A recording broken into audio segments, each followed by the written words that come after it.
తమ భూముల్లో తమకు హక్కు కావాలని, తమ భూముల్ని రక్షించుకోవడం కోసం అని చెప్పి ఇక్కడికి వచ్చి కూర్చున్నాం. ఈ బిడ్డలందరికీ, రైతు సోదరులందరికీ కూడా నేను పేరు పేరున రామ్ తెలియజేసుకుంటూ, మిత్రులారా, ఈ సమస్య నాకు బాగా తెలుసు. నేను దీంట్లో ఇప్పటికే మేము జైలుకి పోయించుకోలేదు. గత ప్రభుత్వంలోనే మేము అధికారంలో ఉండి కూడా అప్పుడు ప్రభుత్వం మీద మేము కట్టి ఒత్తిడి తీసుకొచ్చి మీకు పట్టాలు ఇప్పించడానికి ప్రయత్నం చేసినాము. దాంట్లో కొంతవరకు మేము సఫలీకృతమైనాం. కొంతమందికి పట్టాలు ఇవ్వడం జరిగింది. ఇంకా కొద్దిమందికి ఇవ్వాల్సి ఉంది ఈ ఆసిఫాబాద్ ప్రాంతంలో. కానీ మా ప్రాంతంలో దాదాపుగా ఎస్టీ బిడ్డలందరూ కూడా నాకు తెలిసి 90-96% మేము పట్టాలు ఇప్పించుకోగలిగాము. అయితే ఇవాళ ఉన్న పరిస్థితుల్లో ఎస్సీ బీసీ బిడ్డలు ఎవరైతే కోడి భూముల్లో ఉన్నారో వాళ్ళందరినీ కూడా నానా ఇబ్బందులు గురి చేస్తూ వాళ్ళని తొలగించే ప్రయత్నం జరుగుతూ ఉంది. మా సిర్పూర్ నియోజకవర్గంలో కూడా చాలా పెద్ద ఎత్తున రైతులు ఇబ్బందులు గురవుతూ ఉన్నారు. గత వారం రోజుల నుంచి 10 రోజుల నుంచి గ్రామాలే ఆందోళన చెందుతూ ఉన్నాయి. దిక్కులేని పరిస్థితుల్లో ఇవాళ అలో లక్ష్మణ అని చెప్పి రైతులు అల్లాడిపోతూ ఉన్నారు. ఉదాహరణ చూస్తే ఒక దిండా గ్రామంలోనే 600 ఎకరాలకి మా జంగలాత్కి భూమి కావాలని చెప్పి గత 30 ఏళ్ళు చేసుకున్న భూమిని వాళ్ళ ట్రెంచులు దోవుతూ ఆ రైతుని ఆ భూమిలో పోకుండా అడ్డుకుంటూ ఉన్నారు. అదేవిధంగా కొండపల్లి, జైన్పూర్ ఇంకా చాలా గ్రామాలు ఇట్లా చేస్తూ ఉన్నారు. ఇది సరైన పద్ధతి కాదు. 2014లో కేసీఆర్ గారు తెలంగాణ రాష్ట్రం ఏర్పాటైనాక మేమందరం కూడా పోయి కలవడం జరిగింది. ఆనాడు ఆయన ఒక మాట చెప్పడం జరిగింది, ఎస్టీ సోదరులకి మనం పట్టాలు ఇవ్వగలం కానీ బీసీలకు మనం పట్టాలు ఇవ్వలేము, ఎస్సీలకు పట్టాలు ఇవ్వలేము.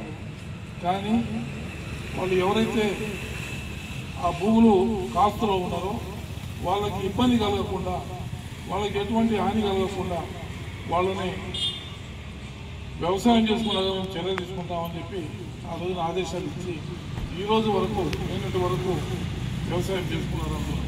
కానీ ఇప్పుడు అటవీ శాఖ అధికారులు వచ్చి కొత్తగా మొదలుపెట్టి పట్టాలు ఉన్నా కూడా ఆ భూమిలో పోకుండా కొద్దిమందిని అడ్డుకుంటూ ఉన్నారు. అదే కాదు, గ్రామాల లోపల బోర్వెల్ కూడా వేసుకునిట్లేదు, రోడ్లు వేయనిట్లేదు, ఇందులో ఇల్లు కూడా కట్టనిట్లేదు. ఇవన్నీ కూడా మనం రోజు అనుభవిస్తూ ఉన్నాం, చూస్తూ ఉన్నాం, ఈ సమస్యలని చూస్తూ ఉన్నాం.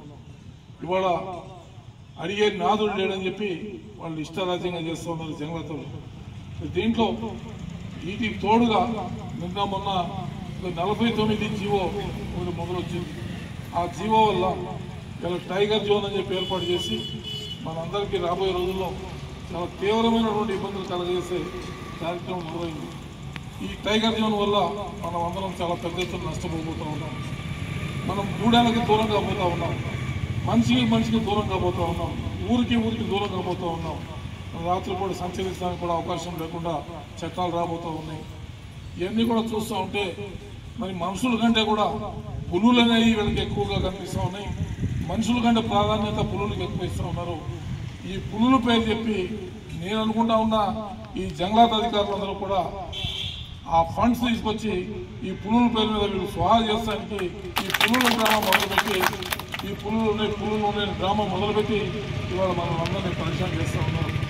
అయితే మిత్రులారా, దీనికి మీరు చేసే ఉద్యమానికి మా వంతుగా మేము పూర్తిగా సహాయ సహకారాలు మేము అందిస్తాం.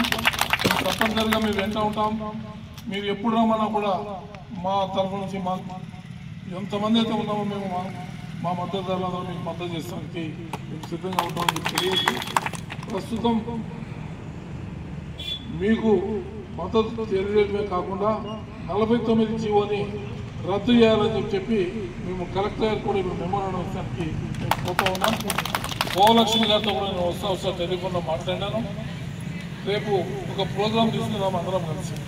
నేనేమంటున్నా, ఈ ఆందోళన సరిపోదు ఈ ప్రభుత్వానికి ఈ ఆందోళన సరిపోదు.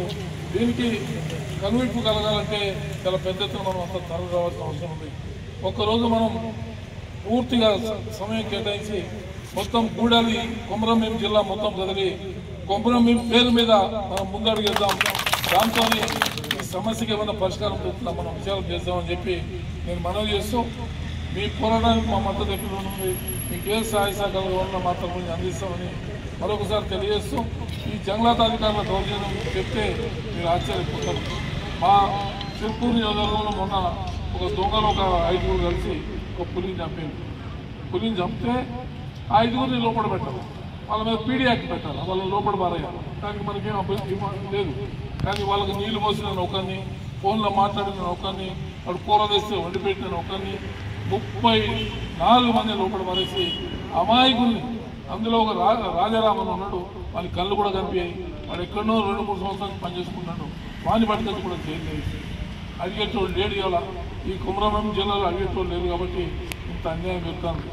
మేము సీతక్క గారిని కూడా ఒకటి అడుగుతూ ఉన్నాం, అక్క నువ్వైతే మా బిడ్డవి, మా బిడ్డని మేము సంతోషపడ్డాం, మా జిల్లాకి మా బిడ్డ వచ్చిందని చెప్పి మేము సంతోషపడితే ఇలా మా బిడ్డ ద్వారా ఆమె చూడంగా కూడా ఇలా జీవో తీసిందంటే ఇది ఎంత అన్యాయమో ఒకసారి మనం అందరూ కూడా ఆలోచించాలి.